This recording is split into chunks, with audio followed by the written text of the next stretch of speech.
you see, having gone through the Beatlemania thing, nowadays it's nothing like that. I mean, I can walk down the street and somebody will say, "Oh, hi, John," and they usually say, "How's your immigration?" You know, if it's in New York, right? And they don't hassle me. I might sign one autograph, two autographs, you know? And I don't get hassled. And I went through that period where I actually couldn't go anywhere. And so now it's like heaven. I can go and eat. We go and eat. We go to the movies. We go wherever we want. John Lennon was walking down a street on the west side of New York last night between 10 and 11 o'clock Eastern Time when he was shot down by an assailant. He is dead tonight in a senseless and terrible, terrible moment.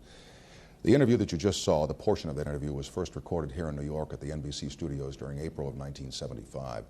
And to this day, the John Lennon Show, as it is called in the Tomorrow series, is still one of the most often requested programs for repeat purposes. And we're going to run the entire interview tonight, not because it's a terrific interview or it's terribly entertaining or enlightening. It is, after all, 5 years old, but curiously, it turns out that possibly this interview is the last television interview that John Lennon ever did. It contains no historic information, nothing terribly new, but after all, it is a little bit of stuff and substance of a man who was part of a change, a revolution, if you will, in popular music back during the 1960s. And during the 1970s, John Lennon found a new lifestyle for himself, which he will discuss during this interview. A bit later on, we have Lisa Robinson, who did one of the last interviews with John Lennon, which will appear in the New York Times syndication service later on. And Mr. Jack Douglas, who produced John and Yoko Ono's current album, Double Fantasy, who was with John and Yoko shortly before his tragic death here in New York last night. We'll be right back to run the 1975 interview with John Lennon after these announcements, and I hope that you'll all stay with us. We'll be back here in about 2 minutes and 5 seconds.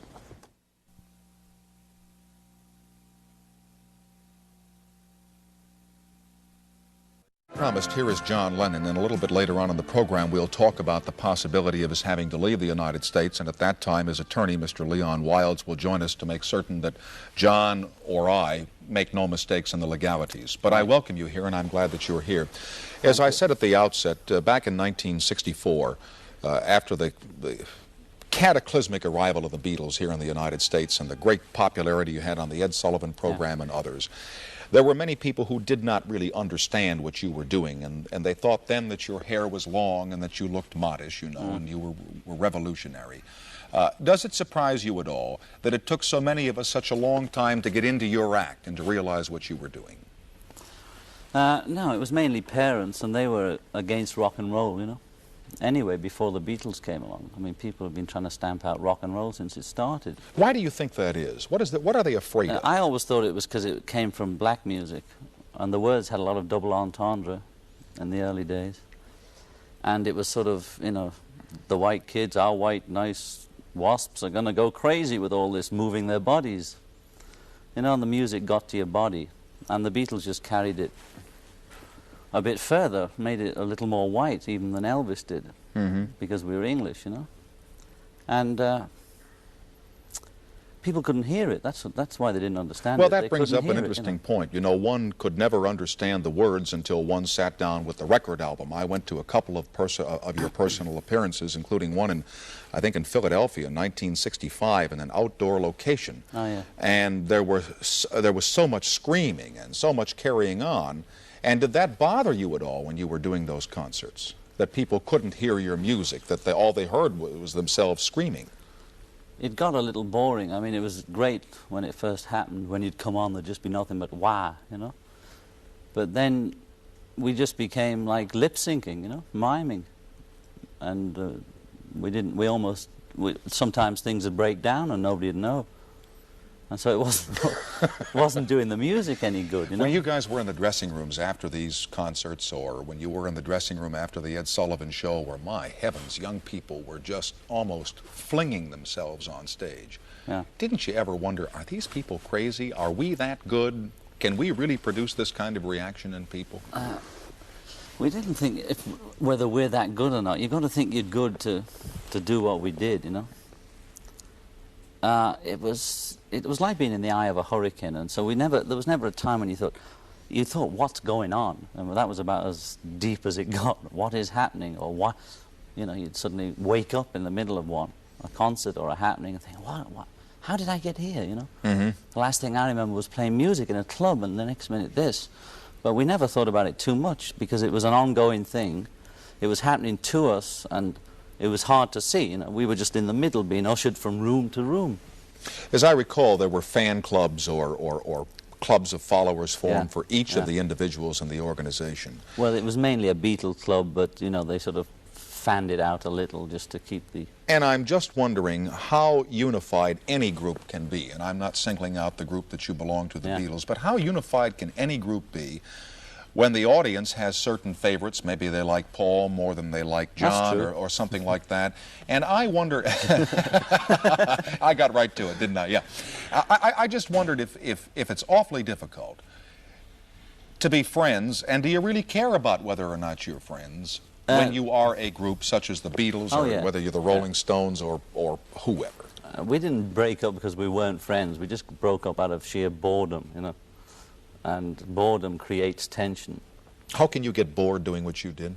Because it was going on, it was not going anywhere, you know. We'd stop touring, and we'd just sort of say, time to make an album, you know, go in the studio, and the same four of us would be looking at each other and playing the same licks. And those silly haircuts, yeah. Those silly haircuts that you have now. You notice he's got his now. And we were very good friends, and we'd known each other since we were 15, you know, and we got over all the actual fighting, the real nitty-gritty, dirty, you know, stuff, which had nothing to do with how popular we were. The same popularity, meaning Paul was always more popular than the rest of us, was going down in the dance halls in Liverpool, so it didn't come as any big surprise, you know. I mean, the kids saw him, the girls would go, ooh, ooh, you know, right away. So we knew where the score was there. But it was a group, it was the music that was interesting, that was important, not who was, you know, as long as we were, you know, going forward and going somewhere, it didn't matter. But all of a sudden there just wasn't any further progress. It was the same old over and over again. Yeah, it just got like a marriage that doesn't work or something. Now, there are some groups that are quite open in their advocacy in the music that they present. They advocate social justice. They call for an end to war. They wish for a time when there might be a change in the drug possession laws. Your music did not do that. There wasn't a great deal of out-and-out editorialization in the songs that the Beatles did. At least I didn't feel it, and I don't think that a lot of parents felt it. Now, all our messages were subliminal, you know. Meaning we were sending messages out, all right, but... yeah, but what kinds of messages? Just reporting on the state we were in, you know, looking back on it. And we made things like All You Need Is Love, you know, which is our version. That's a pretty wholesome message, isn't it? Yeah, it's wholesome. But it was still a change in attitude. We're part of that psychedelic stuff. But which groups are you talking about this advocate change? Well, you know, I really don't know them offhand, except I sat down one evening with David Crosby, and we were talking about some songs that have been done by a number of groups, and since I don't have them fixed in my memory, I shouldn't say it was the Rolling Stones or it was this or that or the other thing. It must have been people doing Dylan songs more likely. All right. Yeah. Are we on or what? No. Yes, we are on, but we're on back there. Did you want to turn around and wave to the people? I'd just like to know where it's coming from. All right. You're over here, and I'm over there, and we're over there. Yeah. Huh? Hi. How are you? I'm all right. Nice to be with you. Yeah, I like the set now. It's got better, you know. I watch the show all the time. Thank you. But in any event, your message was subliminal. You didn't have any axe to grind with social injustice, or did you? No, our only axe was we were the first working class singers that stayed working class and pronounced it. Didn't try and change our accents, which in England were looked down upon, probably still are. Like a Bronx accent, it's equivalent to that. You know. The only change was our image, you know, being slightly... What do you want? What do you want? Get me off the hook. Yeah, you're right. A Bronx accent, it could be a Brooklyn accent, it could be... Oh, yeah, Brooklyn was the one I meant, actually. Okay, all right, fine. Just get me off the hook. Because that sounds like Liverpool. They talk like that there, do-de, you know? I mean, all the stars in England before... There were a couple of sort of rock and roll stars before us, but any major star in England had to change his voice. They do it in America to get on TV and radio, right? Hi, I'm from nowhere. The one George Carlin does. Well, that goes in England, too. Do you know that I once took an audition at a station in the southern part of the United States with a young woman who wanted to do the weather forecast on the television station? And for some curious reason, a southern accent at that time was not acceptable even in the southern United States. And so she asked the engineers if they could put the filter on the microphone that took the southern accent out of all of our voices. And of course, there is no such filter. No. And you had to be there, and then you would have realized how humorous that was at the Well, time. I laughed, didn't I? Yeah, but you laughed because you're a good guy. No, filter, I understand the business, you know. Recording, filters. Look funny from the side. Do you think? Yeah. Go on. I don't think you look so. No, Look to it's the not side bad, again. it's not No, bad. it's not bad. You're just not used to seeing yourself sideways, that's what it is. Were the Beatles before the groupies, or did you have those? Oh, we had them, yes. I mean, not did you have them, but were they They didn't around? call them... Well, did you have them? I guess They that's were a great, Tom. They were Huh? great. They didn't call them groupies then. I forgot what we used to call them. Something like slags, you know. Slags. So there's some word they had in England for it. And, yeah, I mean, one of the main reasons to get on stage is it's the quickest way of making contact, you know. And, you know, you went to see those movies with Elvis or somebody in it when we were still in Liverpool, and you'd see everybody waiting to see him, right? And I'd be waiting there too. And they'd all scream when he came on the screen, right? So we thought, that's a good job. That's why most musicians are on stage, actually. Why is that? To get a little, Tom, to get a little extra.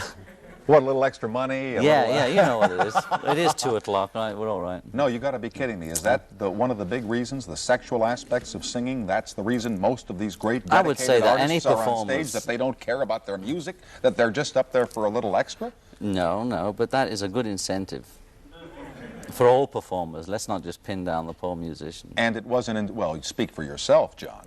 Well, all right. I can't speak for musicians then. No, and please don't speak for those of us who toil in the television vineyard, because that is the farthest thing from our minds. Of course. Yes. I understand that. Now, and Got you to do say... the news as well. And then I could assume that when you say that going on the stage to perform music is one of the best ways of making contact, that what you're saying is it's one of the best ways of making sexual contact. Hmm? Well, yes, we're not looking to have a card game. That's what it is. You know? I mean, you don't go on stage and think, that would make a nice card game. Most of the young women who follow the rock groups then were very, very young. They were in their teens. And I just wonder if ever there was a problem where an irate father or mother might have called the dressing room on occasion and said, hey, what's going on down there? And you probably said, quiet, there's a card game going on. Yes, sure. No, I mean, in the very early days when we were playing dance halls, there were just a certain type, which you call groupies now, which would be available for functions at the end of the night. And in general, most kids would just go home with their boyfriend or whatever, you know. And there was always a small group that just went for any performer. They didn't care whether it was a comedian or a man who ate glass, you know, as if it was on stage. Right, the guy who swept up after the elephants. Hey, where are you going? Right. And actually, the people that work for rock groups usually get more action than the actual rock group, right? I don't say right to me, because I well, don't know. you can imagine it, Tom. They audition. Right. They get the cream of the crop, you know. If you want to see Elvis, you got to see me first. Gotcha. As you said, right. Let me pause here for these announcements from our affiliated stations. We'll continue with John Lennon in 2 minutes and 5 seconds. You said earlier that it became boring to stay with that group. Why is what you're doing now not boring when that was? Because I can change musicians whenever I like. And it tends to get into a format, you know. Because we were together much longer than the public knew us. You know, it wasn't just from '64. I was 24 in '64, and I've been playing with Paul since I was 15. And he's very nice. and George about a year later or something. So it's a long time we spent together in all the most extraordinary circumstances, from, you know, lousy rooms to great rooms. And so it wasn't just the public just think, oh, you were only together 5 years, we've only got 5 million records, you know. But we were together a long, long time, and we just became stale musically. But how are you not stale musically now, aside from changing Because musicians? I'm interacting with different musicians. To me, they're musicians. They're not just, you know, it's not like, to people, they're all stars, right? It's like having Elton John and Elvis and a few people playing, you know. To me, it isn't. It's just musicians, and to them, it's the same. So if you play with the same person all the time, you get into a rut. Even if you played tennis with the same person. It's boring. It comes to a time when you know every move, and you have to find somebody else to play with. As you listen to music today, I don't know if you listen to the radio a lot or if you listen mostly to records, but what are things that you see that you think are good or bad? Well, that's pretty general. I like the disco music that's out now, which is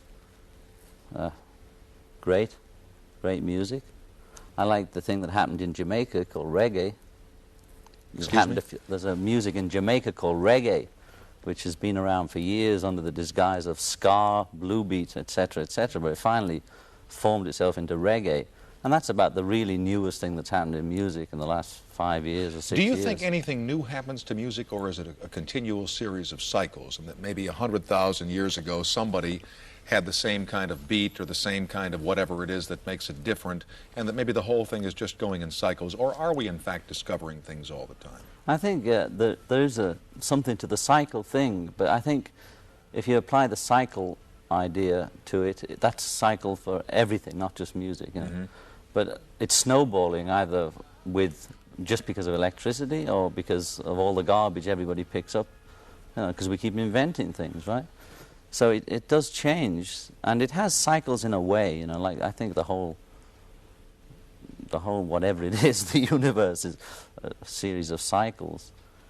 But the music has to change because they keep inventing new things, like, films change, it's now video, so it's in that way it's different. But don't you know that in about 1988 there's going to be a group come out that is going to pick right back to the sound that you guys had in the since you're 15 years old, and all kinds of critics and all kinds of writers are going to say, wow, look at this, we've got this whole new sound that's reminiscent of the Beatles back in the 60s. Well, they'll probably be playing Grutschblobs and Zapdungas, right? They'll have new instruments, and although rock and roll was brand new when it came out and excited everybody, it had roots in blues and jazz, so in that way they would have their roots in the 60s, 70s, and possibly further back. But you can't say that rock and roll is like the 20s music, although if you look for it, you can find out where it came from. And you can find out where Beatles music came from, or any music came from. It's just like it has its history. Before we get into your immigration status, and we'll bring Mr. Wilds out at that time. Hooray! Hooray! And that is a controversy for you and for people who would want you to stay in this country. You've been involved in some other mini controversies, like the time that you were on the cover of the album without any clothes on, and like the time that you and Yoko had everybody or invited people to come into the bedroom while you were there. We held a bed in for peace. A bed in for peace, exactly. Why do you do those things? And I don't ask you that because I want to engender some flip response from you, but what does that gain for you as John Lennon, or what does it gain for the cause of peace in the case of the bed-in for you to do something like that? Yoko and I, when we got together, decided that whatever we did was going to be in the papers, whether it's Richard or Liz or so-and-so gets married or whatever people like us do is going to be in the papers. So we decided to utilize the space we would occupy anyway by getting married with a commercial for peace, and also a theatrical event. And the theatrical event we came up with, which utilized the least energy with the maximum effect, was to work from bed. And what we virtually had was a 7-day press conference in bed, where the press fought. The first day they fought at the door to get in, thinking there was something, sexy going on. And then they licentious. That was the word I was looking for. And they found two people talking about peace, And reporters always have 5 minutes with you, or 10 minutes with you. We let them ask anything for as long as they wanted for 7 days. And all the time we just kept plugging peace. And the story that came out was John and Yoko do bed-in for peace. And we were just promoting peace, like you promote any product. They promote war, join the Marines, join this. We were promoting peace. The Naked album cover was less general than that. Meaning we didn't have, that was one of the first things we did. We thought, we felt like two virgins, that's what the album was called, because we were in love, just met, and we were trying to make something.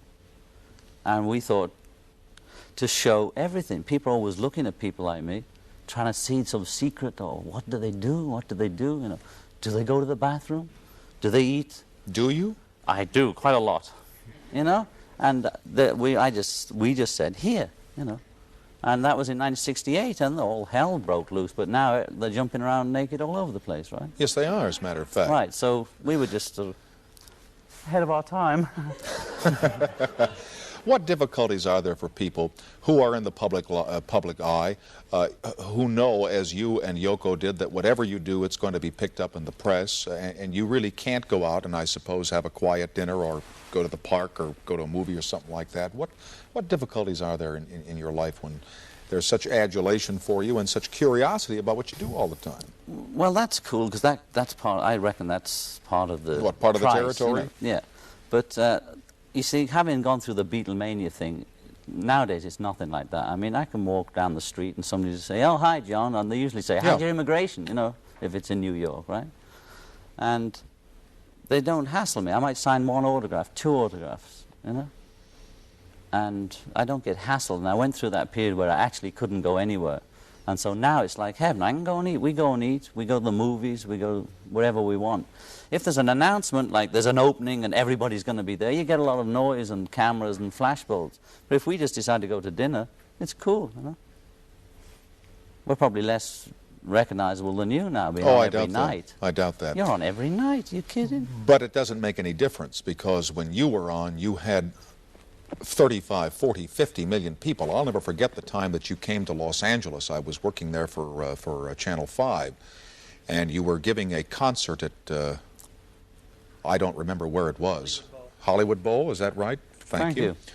And there were the lines for the tickets, and there was all the attendant publicity prior to the appearance and everything else. And one of our reporters went out and covered all this, and he came back and he said, "It's going to be wild out there tonight." And I, because I'm not very smart, went on the air and I said, "Well, if you'd like to know where the Beatles are, call this guy, and his home number is." And I mean, his phone didn't stop ringing for 4 days. It was just an obscenity. And I wish, if he's watching, I'm sorry I did that. And so your viewability or your visibility is so tremendously high, or at least was then, and I just wondered if it had kind of slopped over into your career now. No, I mean, I can get around now, you know. I can get. I'm glad too. I don't miss it. I'm glad it happened, but I don't miss it. Yeah, like in spite of the boredom, in spite of the fact that maybe there were little dissensions, those were good times for you. Oh, huh? Yeah. I mean, the boredom was in the music. I mean, that came after all the Beatlemania. Did you save your money? What we could get our hands on, yeah. What do you mean, what you could get your hands on? Well, a lot of it got siphoned off before we even got near it, you know. I mean, we didn't know anything about business or anything like that, you know. And there's a lot of money. There's a lot of millionaires around this world, so, yeah. But that's part of the action, too. Okay. Let me pause here for these announcements. We'll continue with John Lennon on tomorrow in 2 minutes and 5 seconds, and I trust you'll stay tuned. Thank you. Among other things, watching this again proves how dumb people look when their hair is too long and they wore those leisure suits. Awful. We'll get back to this interview with John Lennon, recorded in April of 1975, after these announcements for the NBC television stations coast to coast. I'll try to make this the last question I ask about the past and about the Beatles. You must watch what your former colleagues are doing, and do you derive satisfaction from it? Are you happy for their successes? Yeah. I'm most happy, I guess we all are in a way, for Ringo's success. Because the other three of us, you know, it always went round Ringo was dumb, but he ain't dumb. But he didn't have that much of a writing ability, and he wasn't known for writing his own material. And there was a bit of a worry that, you know, although he can make movies, and he does make movies, and he's good at it, that how was his recording career going to be? And in general, it's probably better than mine, actually, so he's doing all right. And what's amazing is that he's done it with some songs that were popular when you and I were both teenagers in this country. A lot of You're 16 and things like that, stuff that, you know. Oh My My? Well, I think he wrote that. Is that an oldie? Only You? Oh, Only You. I suggested that for him. You did? Yeah. Now, why is it that those songs done by Ringo Starr achieved this popularity when they were popular 20 years ago? Because a good song is a good song. Okay. You know, and you can jazz it up or do it with whatever rhythm you like. But if the song is there, it stands. When musical groups become successful, or musicians, or really when anybody in the public eye becomes successful, immediately there are rumors about their personal lives, and I suppose the fact that some people are caught in the possession of certain unlawful substances like marijuana or cocaine or LSD or speed. a lot of people say that's all they do. They smoke a lot of grass, they eat a lot of LSD, they're all acid heads, and they're all all rocked out. How much of it is there going on in truth? I wouldn't know, you know. I mean, what do I know? Come on, John. Come on. I know as much as you. Come on. In Well, truth, how much of it goes on where? You know, it depends where. Well, in your little coterie of friends, my friends are as clean as a whistle. I'm sure they are, as a hound's tooth, in the words of General Eisenhower. But I'd say there was as much dope in the music business as there is in virtually any other business now. The dope is so out in the open that you can go anywhere and it's there. So there's no sort of underground movement of people taking dope, you know. The most extraordinary straight people are taking dope, including cocaine. It's available anywhere at any time, and it's all over the place. If you want it, you can have it, you know.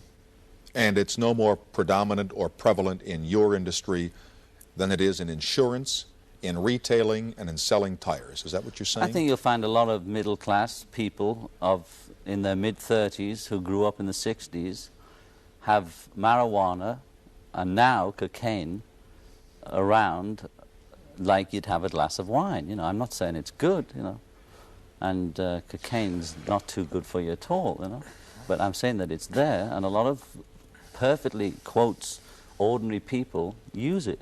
If you were to be approached by the National Council on Drug Addiction, or whatever the name of the agency is, to make one of those little films that run on television, you'd say, "Hi, I'm John Lennon, and I like to tell all young people that dope is a bummer and cocaine is bad." Would you do that? I mean, do you believe that strongly in there? It would depend how the advert was made, you know, because you can't bull blank the kids, because they know more about dope than I do now. There's drugs on the market that I don't even know what they are, you know.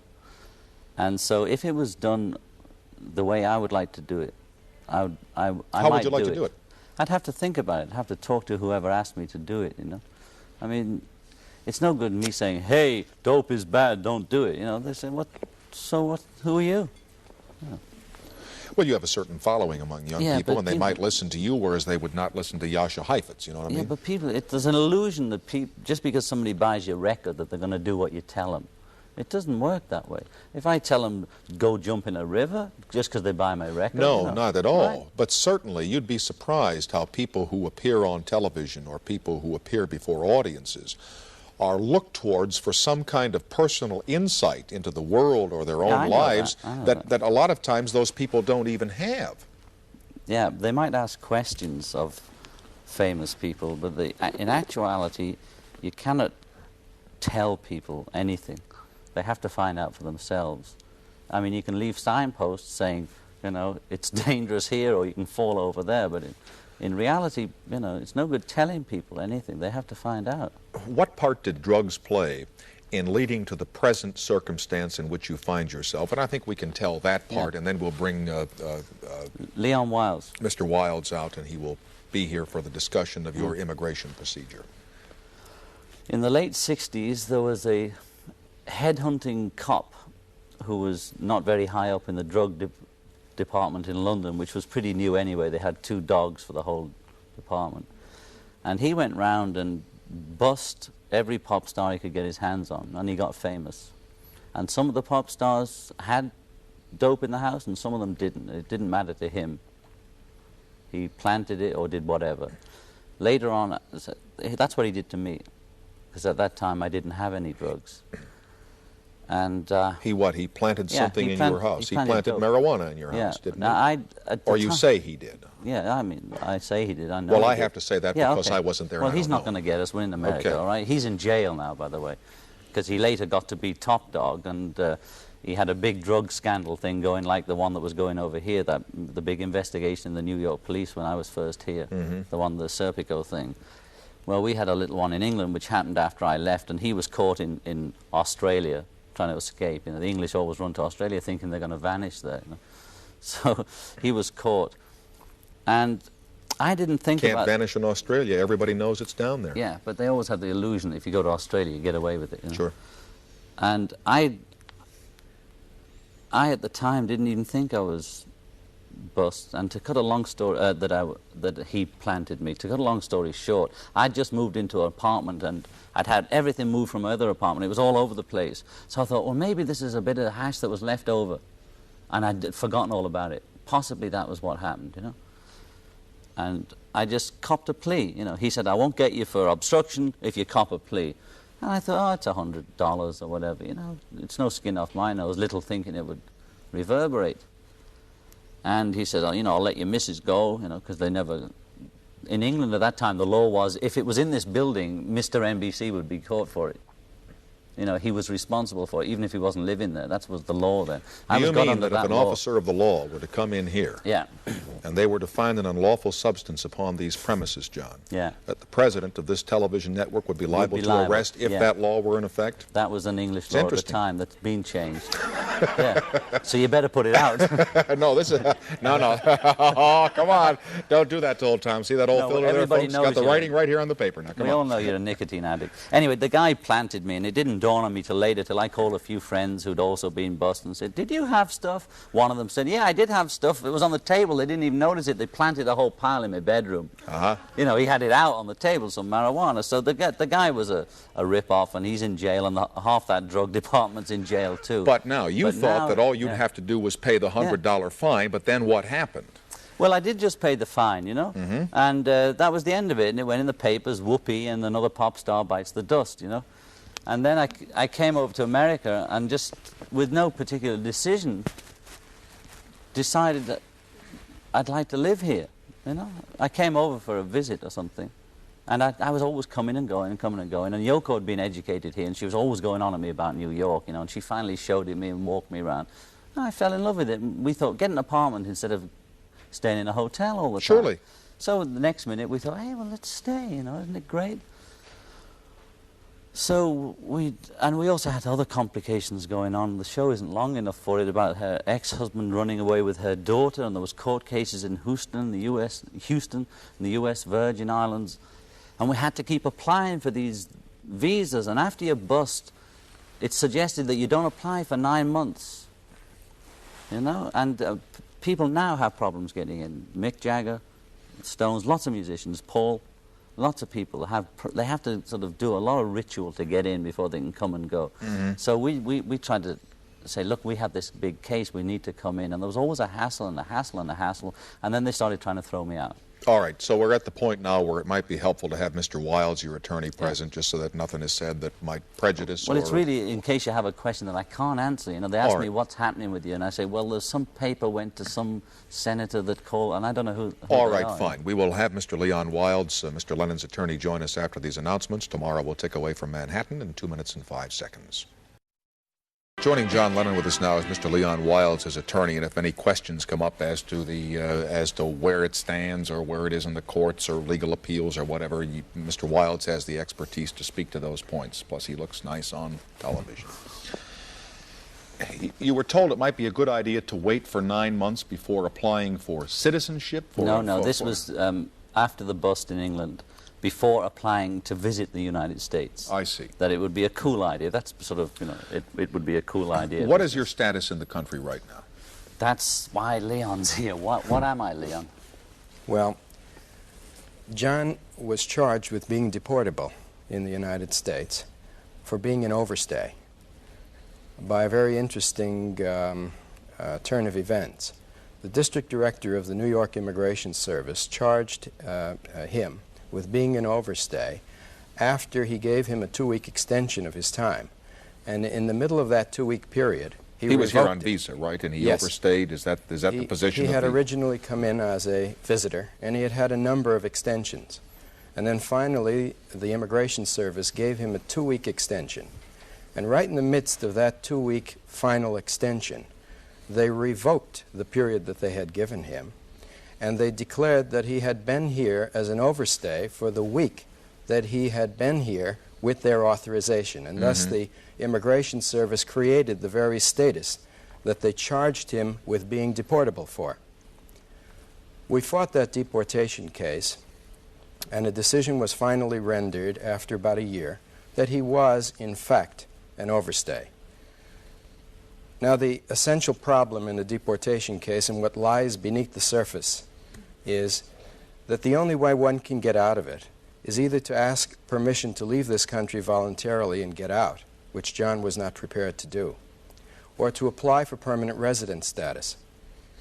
And the law prescribes that any person who had ever been convicted of any offense, no matter how small, relating to the possession of marijuana, at any time in his lifetime and under any circumstances, cannot obtain residence. And so that what was happening when the government did this little routine of revoking his stay and charging him with being an overstay, they were locking him actually into a position where the only application he could make was one which they were pretty sure he could never succeed in. Which was? Pardon? The application that he would make would be one that he would never succeed in. Permanent residence. Yes. All right. Now, we applied for permanent residence for John and for Yoko. We won Yoko's case, and she was granted residence, but John's case was denied. We went up on appeal before the Board of Immigration Appeals, and we lost there as well. And we are now before the United States Circuit Court of Appeals on the same issue. And basically, on that case, the issue resolves itself into whether or not what happened in England amounts to possession under our law, and whether what he possessed in England was actually marijuana under our law. You see, the substance which John was convicted of possessing, he pleaded guilty, was called cannabis resin.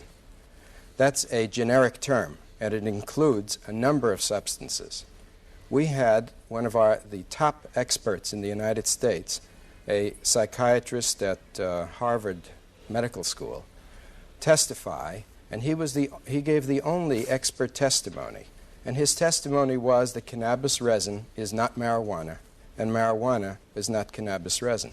Yet the Immigration Service came to the conclusion that it was marijuana. And finally, with respect to the possession aspect, our law in the United States is very clear with respect to possession. You cannot be convicted in this country for possessing an illicit substance unless it is clear that you had a knowledge as to the illicit nature of the substance that you had. Mm-hmm. In England, at the time of John's conviction, a law existed which had been uniformly criticized throughout the world and which was later repealed. And it provided that the government did not have to prove that you knew the nature of the substance whatsoever.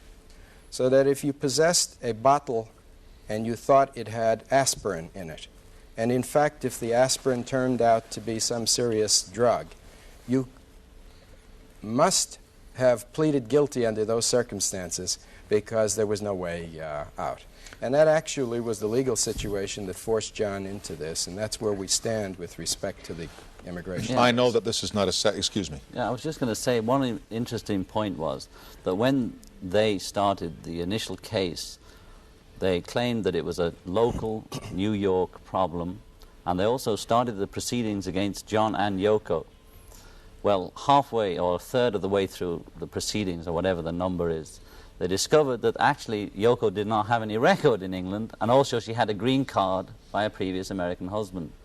So this local case that was just another case like any other alien, which is what they kept claiming, was not one of those cases. So then they suddenly had to find something else, which was this overstay business, which they pulled a fast one. And so they had to give Yoko the green card. And now one of them, I think his name is Green, keeps writing to the papers saying they're still treating me like a normal citizen, a normal alien, right, only on overstay. They're no longer mentioning about marijuana and the original normal reason I was being thrown out. And it's just interesting that the case keeps changing to suit them, you know? Mm-hmm. I want to ask you a question about that in a second. We'll continue after these final announcements from our affiliated stations. I know that this is not a satisfactory question, but maybe you have a satisfactory answer for it. You know, when all of us were little, we were told, why try to be someplace where they tell you that you're not wanted? You know, if you go over to a friend's house and his mother says, hey, I don't want you around, you come home.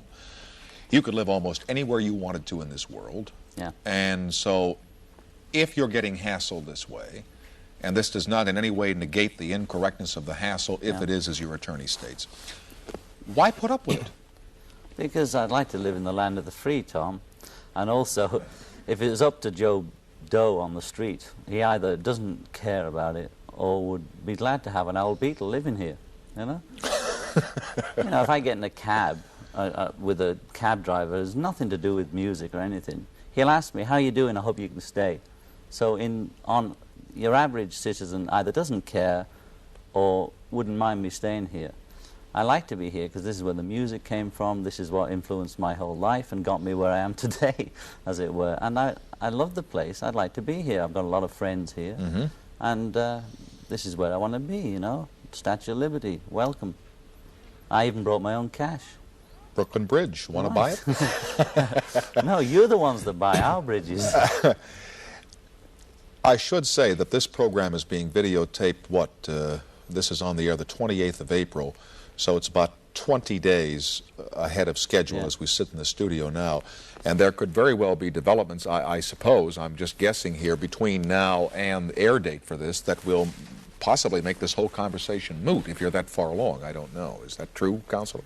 It's quite possible. There is another case which we haven't discussed, and that is our case against the government. You've got one against them. That's true. Yeah. We've gone to the court on 3 separate occasions, but the action that I'm talking about is the selective prosecution action. We had some information that the deportation proceedings against John were not normally brought. Certainly the procedure followed was not normal.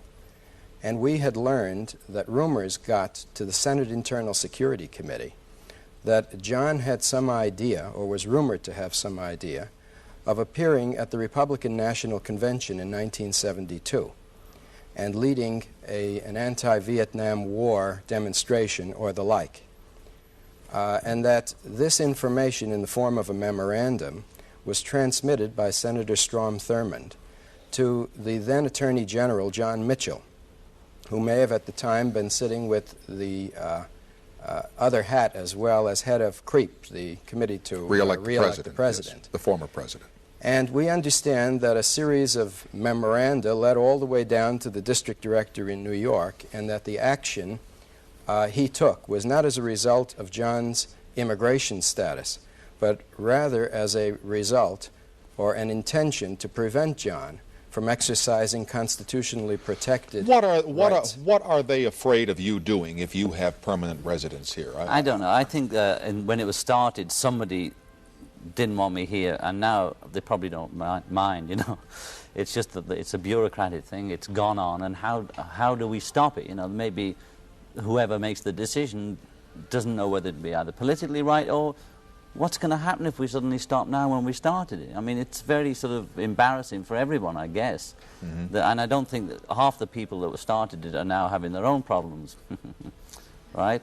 So I don't know where I am. I know there's a different lot of people in charge of my case now, and I'm sure they're not as hot to get me out because they didn't even have the Republican convention in San Diego, and I was not committed to go there either. Mm-hmm. So I have less than 1 minute left.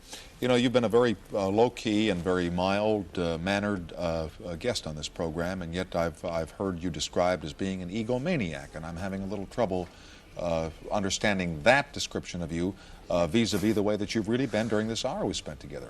Why would you be called that? Because one gets a reputation, you know, for one thing or other, whether it's true or false.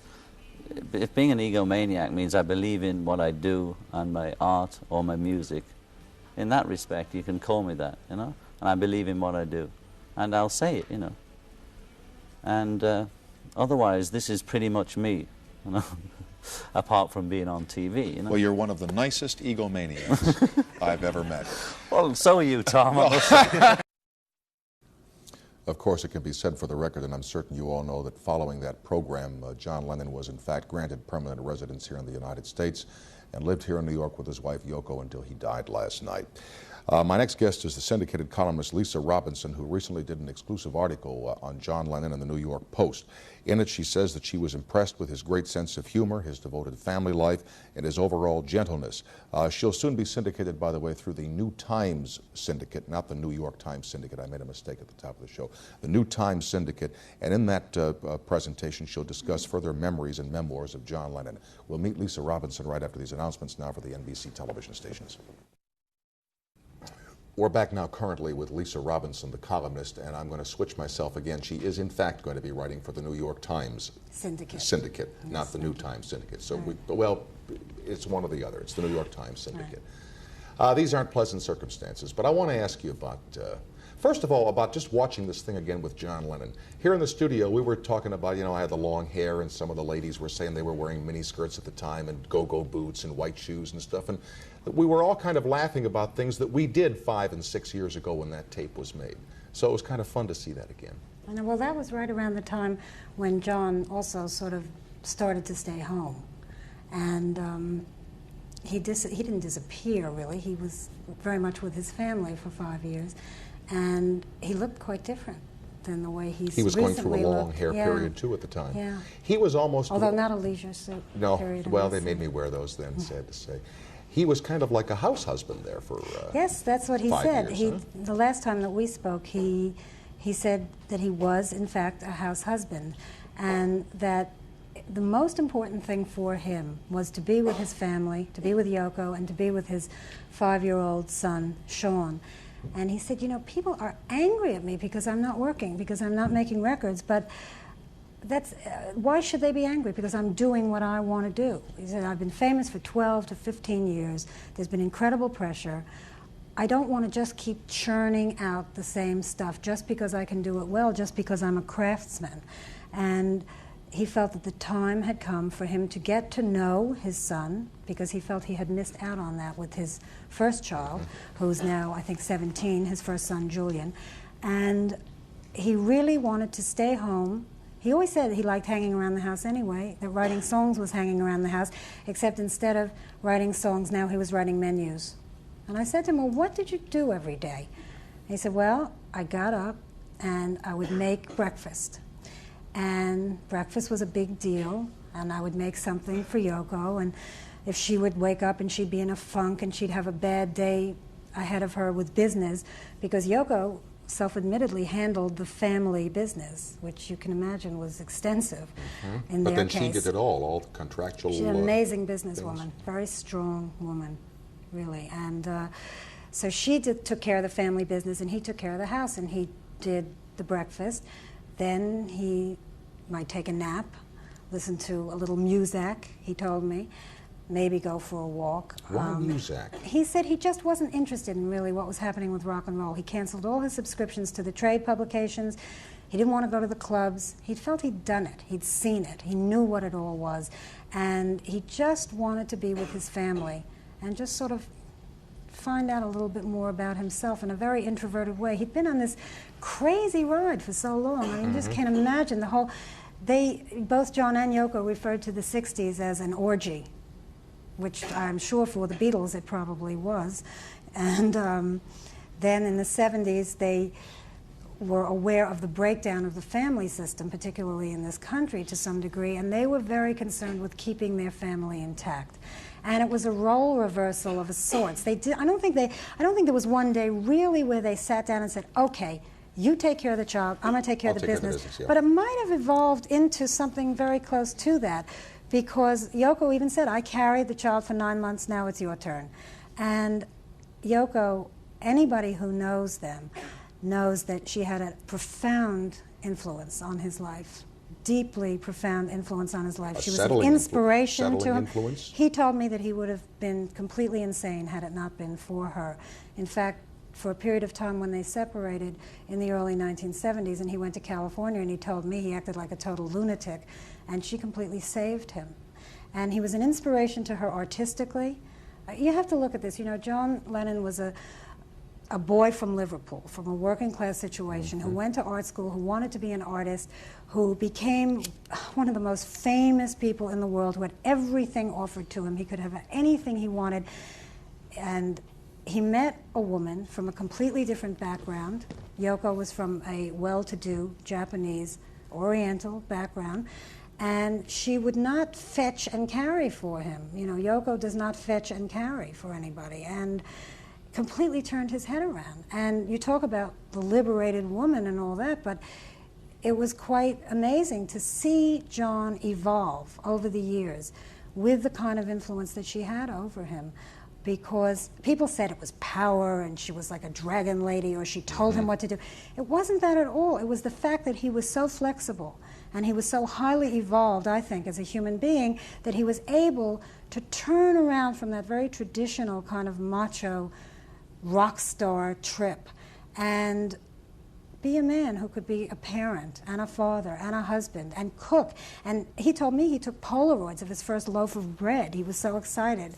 And I mean, just little things like that. When you went to their home for interviews, I'm assuming that you went to their home. I have. All right. We had heard stories that they purchased apartment after apartment and kept expanding their home throughout the cooperative complex on the west side at which they lived. Was it a big place, large place? Huge. Really? Yes, but I haven't been in, they have several different apartments in that building now, but I haven't been to the new ones. But I asked John about this, and I said, "What are you buying up the building? What are these rumors? Yoko has one apartment just for her fur coats. You're buying up the building." And he said, "Well, she believes in buying real estate. She's a smart lady, you know." And a lot of people, I suppose, put them down for being rich, but they were rich. Did it look like the home of a rich person? I read, I believe it was your account in the New York Post, which appeared here recently, where you talked about the big television screen. Maybe somebody else's account then, but they had an Advent television. That it didn't seem as if it were a lavishly outfitted place. No, well, Yoko has amazingly wonderful taste.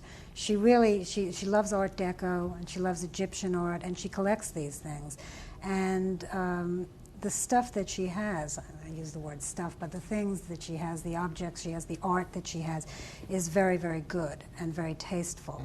But I find, you know, the funny thing is when you talk about John Lennon, people so often talk about money and possessions and things and everything, but you know, you talk to him, and we just saw the interview, and he was just the most amazingly personable, witty, down-to-earth, funny, sarcastic. And in some ways even self-deprecating of himself, you know, really. Yeah, I mean, he called me up once, I remember, he said, "Hello, it's me, John Beatles." So, you know, I mean, he just, to me, having interviewed rock and roll musicians for quite some time now, well, to say that he's missed is not saying really what I'm feeling, but he was certainly very, very special and had tremendous power. Tell the little story about the trays, would you?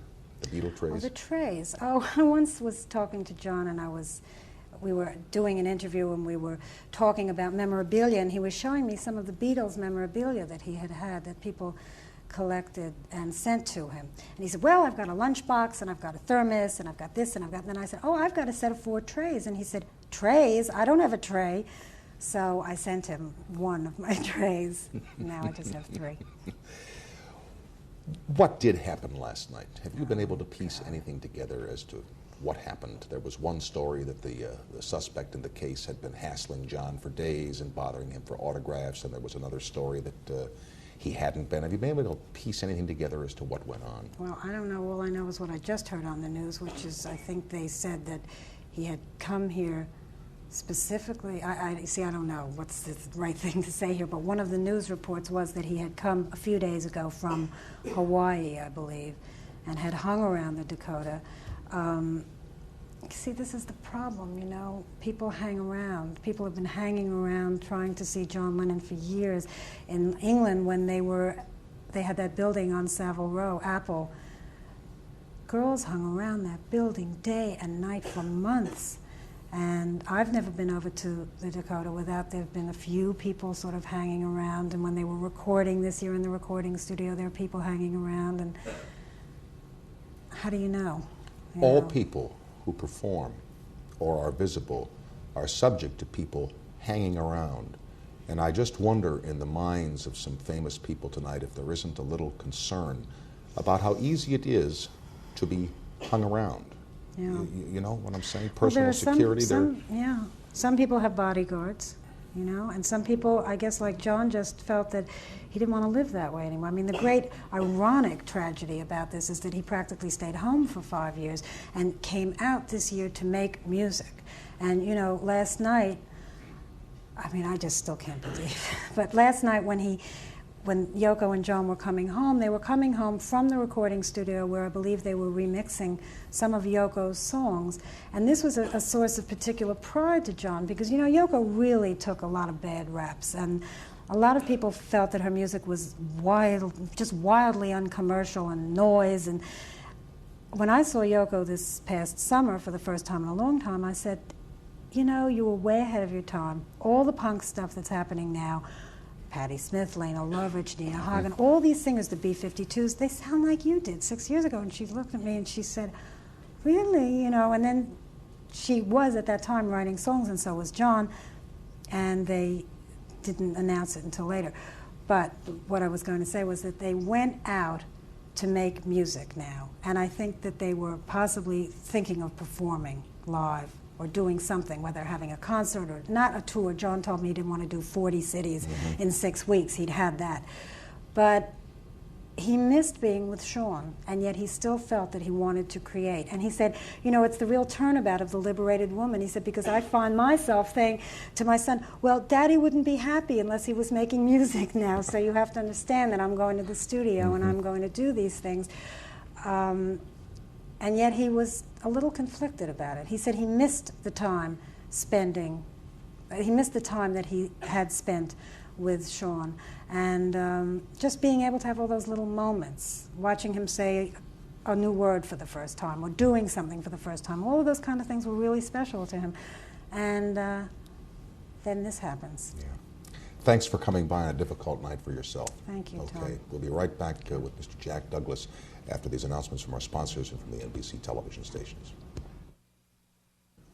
Jack Douglas first met John Lennon in 1971 as an engineer on the album entitled Imagine. He produced his last album, Double Fantasy, and was with the musician and his wife last night.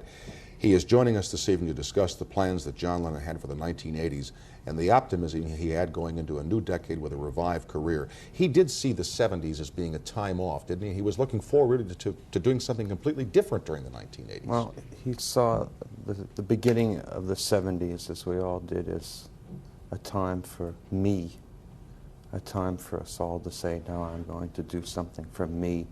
I've spent the 60s fighting for the cause, whatever cause it was. And he was looking at the 80s as a time to say, I'm going to do something for me, but I'm not going to step on anyone else to do it. I'm not going to exclude anyone else. And that's what he was looking for in the 80s. What kinds of plans did he have, Jack? What was he looking forward to? Well, I think the first single off the album, which was called Starting Over, which we picked while we were doing the album, was the feeling that he wanted to have for the 80s, that we are, in fact, in the 80s, we are starting over, that it's time to be optimistic about the future, that it's time to write off George Orwell in 1984. It's time to forget about those things, that in 84 we can have what we want if we work together and for ourselves. There were other songs on that particular album that represented what he wanted to do and what he wanted others to do. For instance, Cleanup Time. What he was trying to say is that it's time to forget about drugs. It's time to forget about alcohol. It's time to take a look at what you have around you, your family, and to take advantage of it, because those are things that are really meaningful. In watching the replay of the interview, I was interested when he and I were talking about the possession of marijuana, and he kept referring to it, dope, dope, dope, and I was thinking to myself, and we've all fooled around with that stuff, a little grass now and again, or alcohol, booze, whatever. If it's all so great, why do they call it dope?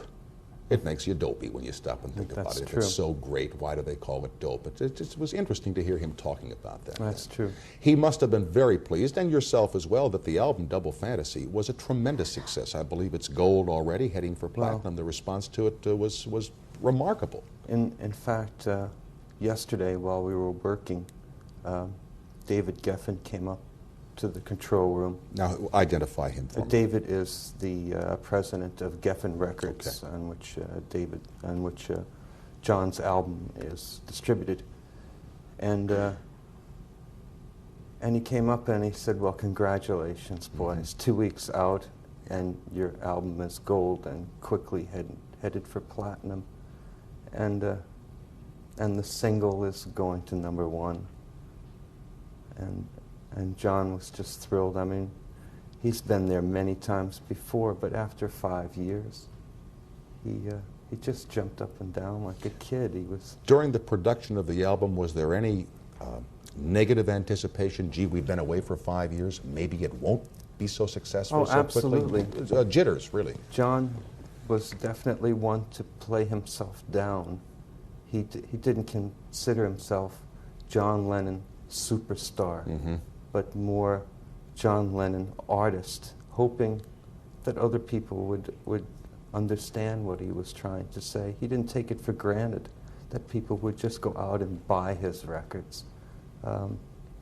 He hoped they would. But when it was starting to happen the way it was, he was just thrilled. He was like a kid. He was very happy. And on top of that, yesterday, we had just finished mixing a new tune for Yoko. Could I interrupt you for just a couple of minutes? I got a Certainly. Commercial to do. We'll continue with Mr. Jack Douglas right after these announcements. Thank you. Spending a little time here with Mr. Jack Douglas, who is the producer of Double Fantasy, the Lennon's most recent album. Go ahead. In 1968, you came into the business as a producer. You were just...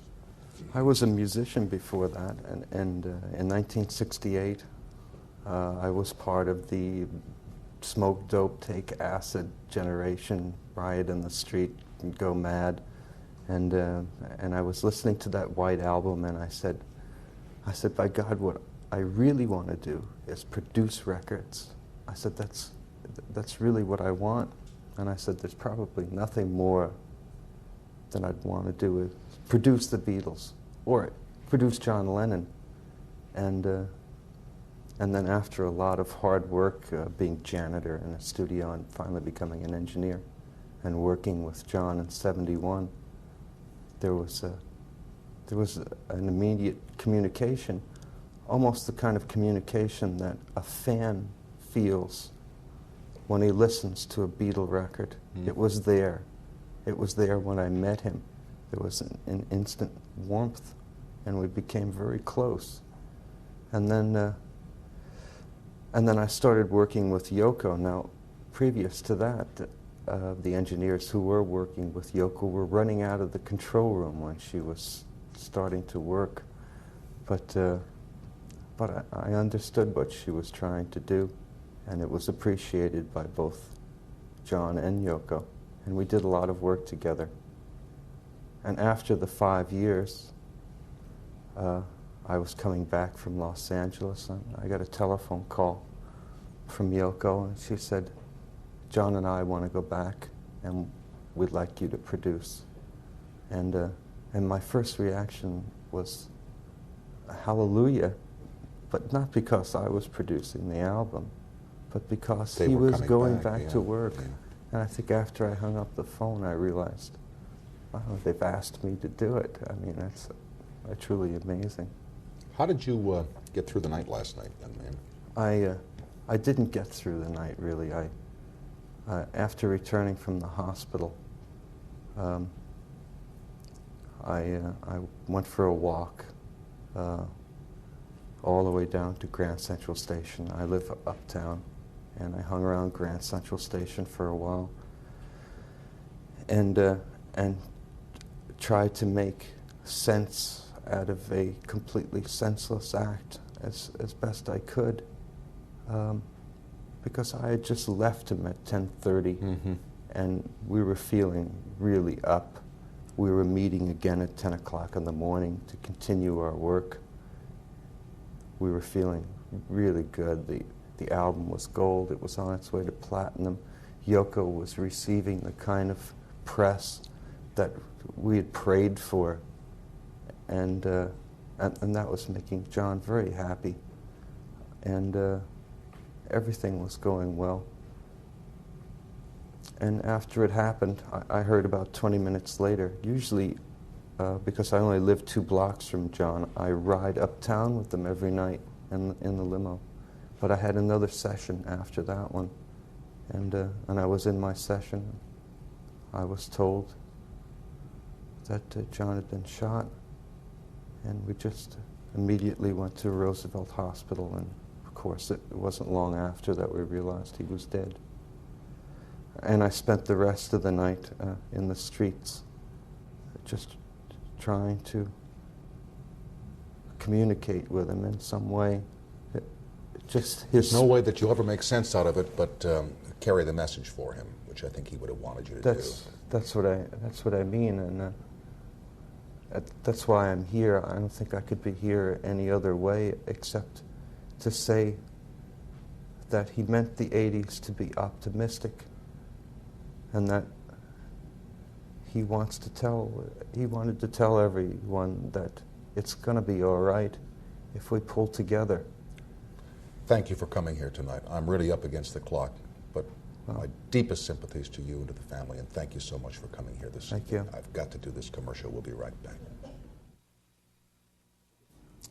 We'll get back on the track tomorrow night. I thank you all for being with us this evening, and from New York City, thanks for watching. Good night, everybody.